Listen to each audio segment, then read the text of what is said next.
आपण जानते भारत सरकार गोटे शिक्षा अधिकार आईन अच्छी पिला माने पाठ पढ़िया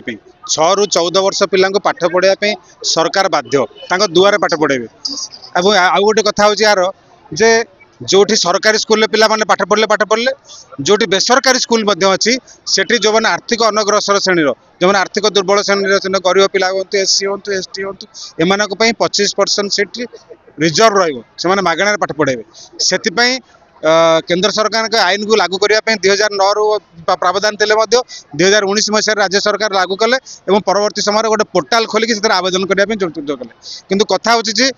पोर्टाल आवेदन करने स्कूल मानक रेजिस्ट्रेशन करा पड़ो मोर ये प्रश्न सरकार को गणशिक्षा विभाग को जदि पिला 4 वर्ष है पाठ पढ़ुं से स्कूल आरटी मागणार पुणी आपण से स्कूल को एनओसी दौरान सीओआर दौरान पुणी आप स्कूल को कौन कहते रेजिस्ट्रेशन करेंगे बोली एवं ए वर्ष से कौन कर स्कूल को रेजिस्ट्रेशन करने 70 दिन समय देते फेर आज गोटे गरीब निरक्षर अभिभावक आपड़ जाइए जो मैंने अभिभावक मैंने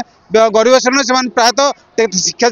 योग्यता कम से कम जानती तेणु से ऑनलाइन पोर्टाल आवेदन करेंगे 70 दिन समय जदि गोटे अभिभावक असुविधा थी गोटे सर्टिफिकेट बाहर करने से तो आपेल करें बाकी रहा आप निजे कहते जे एप्रिल 1 नु नुआ शिक्षा वर्ष आरंभ करेंगे पिला पाठ पढ़े आपड़ ये जो सिस्टम तैयारी कर नोटिफिकेशन कर तो पाठ पढ़ला बेलू जो अगस्ट मास हम तमें आप निज निज कथा काउंटर कर तेणु एथेर स्पष्ट जना पड़ी गणशिक्षा विभाग अधिकारी माने आ प्राइवेट स्कूल आंक भितर गोटे भित्री बुझाणा और गोटे मधुचंद्रिका अच्छी जहाँफल मैंने प्राइवेट स्कूल को सुहाइला भाई गड़े चलिए अभिभावक मैंने बाध्य पिला आडमिशन करदे आ तो सीट न तेणु सुविधा हम ठकिया तेणुक ए प्रकार हीन मानसिकता ये सब जो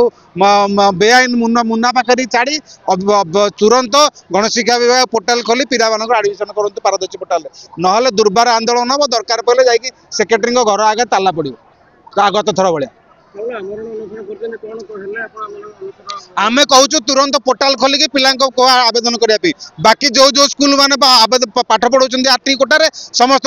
स्कूल एनलिस्ट कर दियो तुम मागुच कौन आज्ञा चोर कह मुझे किए आज्ञा दबा मरिया भल पाऊँ मागणा पाठ पढ़ा किए भल पाइब तापर आउ गोटे कथा आप निजे नियम कर जो स्कूल सीओआर एनएससी दबाक हेल्ले सी आरटी पाठ पढ़ा बाध्य एथर आप नोटिफिकेशन कर कहते कौन से रेजिस्ट्रेशन करेंगे जदि से रेजिस्ट्रेशन न करें आप सीआर एनएससी देवेनि से सीआर एनएससी पाइबा योग्य विवेचित हेनी जदि से आरटी पाठ न पढ़े तेणु ये कौन लंठन दिन बेले लंठन देखला भाया नियम चलते क्या ठकिया केवल लोक मान गोटे आईवास करने ठकिया प्राइवेट स्कूल मान किसी पैसा चांदा नहीं कि गोटे धंदा चलते